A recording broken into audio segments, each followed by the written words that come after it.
Ketika manusia lalai mengingat akhirat, hatinya menjadi keras, salat-salat pun ditinggalkan, perkara-perkara haram, dosa dan maksiat dikerjakan, manusia pun bermalas-malasan mentaati Allah Subhanahu wa ta'ala.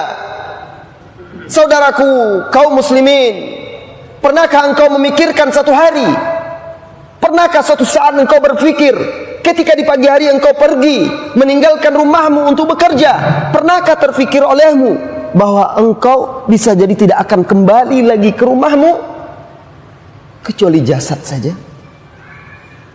Pernahkah engkau berpikir ketika engkau melangkahkan kakimu di subuh hari saat menuju salat subuh di masjid, pernahkah terpikir itu langkahmu terakhir meninggalkan rumahmu? Siapa di antara kita yang memikirkan itu? Lihat introspeksi diri kita.